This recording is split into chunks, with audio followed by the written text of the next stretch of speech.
Welcome to another episode of Throwing It Back with Sean Farrell. I am Sean Farrell. God is great all the time. All the time, God is great. Jesus Christ is Lord. Let's get right into it. So, I saw all this the other day. Shawn Kemp is just the latest player from the New Jack City era of the NBA. To echo what B.J. Armstrong said about today's NBA. Okay? So, Shawn Kemp, when he was a rookie, didn't get to play that much. He only averaged about 15 minutes a game.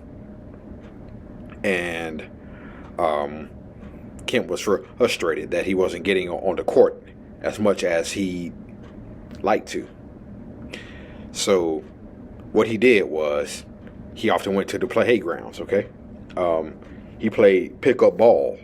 Shawn Kemp played pickup ball on the playgrounds to better his game, okay? And so when the Seattle Supersonics found out about that, they went to Shawn Kemp and said, hey, you got to cut this out. You got to have to cut this out. And eventually he did, but obviously playing pickup ball bettered his game because he only averaged about 7.5 points per game his rookie year. Then in his second year, in 1991, his scoring average went from 7.5 to 15 points per game. Okay, so by his second season, he was pretty well on his way to becoming one of the best players in the league.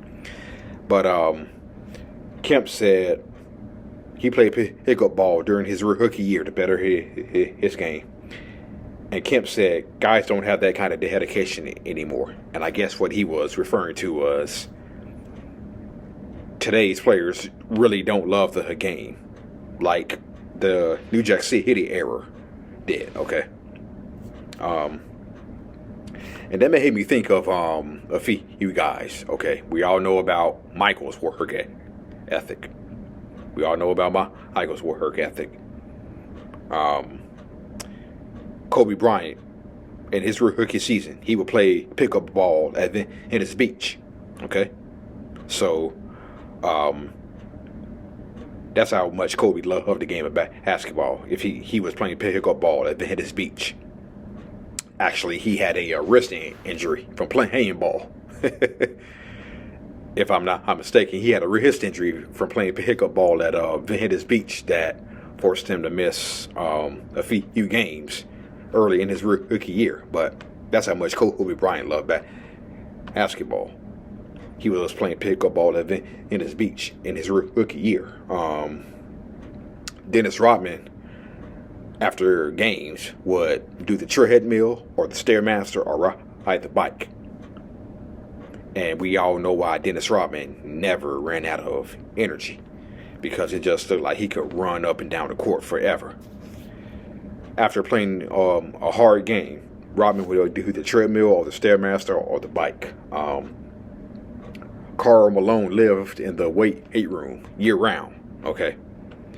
Robert Parrish, when he first came into the league, Clifford Ray was one of his teammates. Okay.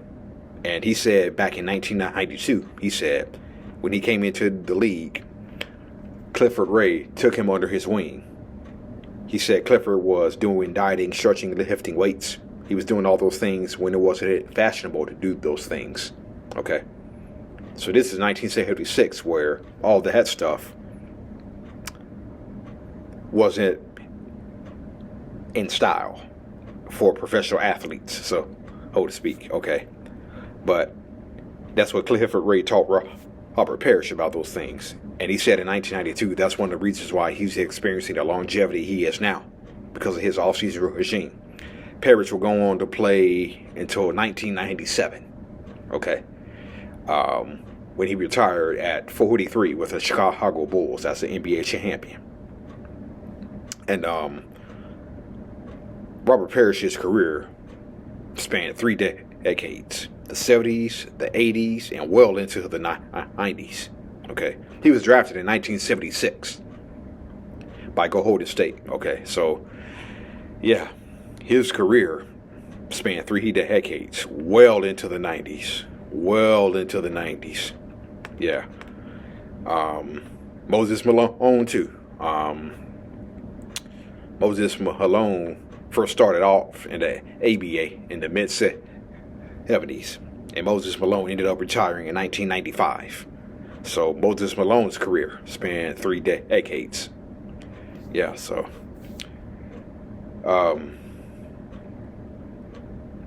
don't see that kind of dedication no more from NBA players, as Shawn Kemp said. Okay.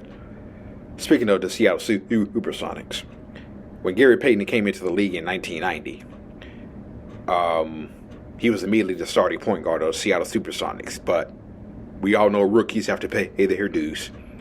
And Xavier McDaniel, who was considered Nino Brown of the Seattle Supersonics, Xavier McDaniel was a tough guy on the head team. And so Xavier McDaniel wrote Gary Payton pretty hard. Gary Payton said X-Man was a bully. So Gary Payton recalled it. He said, one day at practice, Xavier McDaniel was saying something to him, and Payton was like, nah, F that. I ain't doing him with that ish. Xavier McDaniel responded by saying, young boy, you ain't even did ish in the NBA, and you're trying to tell me what the F to do? Gotta pay your dues like I did. Okay? Just like Xavier McDaniel paid his dues as a rookie. Then Gary Payton says Xavier McDaniel put Gary Payton in a headlock. I mean, not in a headlock, but in a sleeper. Gary Payton was almost out. Okay. Then, just as he was, Gary Payton was close to being out, X-Man let him go. And Xavier McDaniel said, if I have to beat your ass every time, you're going to listen to me. Okay. So, yeah. Gary Payton was forced to pay his dues. Okay. Xavier McDaniel made him pay his dues. Okay. I think it was very well understood that Xavier McDaniel was Nino Brown. Okay. at least on the Seattle Supersonics, Xavier McDaniel was Nino Brown. And Gary Payton found out the hard way. It's just unfortunate that Gary Payton had to find out the hard way about paying his dues as a rookie, because Shawn Kemp had to pay his dues when he came into the league with the Seattle Supersonics. Okay, the veterans all gave him a hard time, but I think Xavier McDaniel was also one of the players who took him under his wing, who took Shawn Kemp under his wing. Taught him about the game of basketball, taught him about the game of life. And, so by the mid-season 1991, Kemp was averaging 15 points, as I said earlier. And it was thought that Kemp's emergence led to the trade of McDaniel to the Phoenix Suns, okay, when in reality it was a fight that took place between Dale Ellis and Xavier McDaniel that led to not only McDaniel being traded to the Suns, but Ellis was also traded to the Bucks. Okay, so yeah. Xavier McDaniel was traded for Eddie Johnson. Eddie Johnson was with his Phoenix, so Johnson went to Seattle.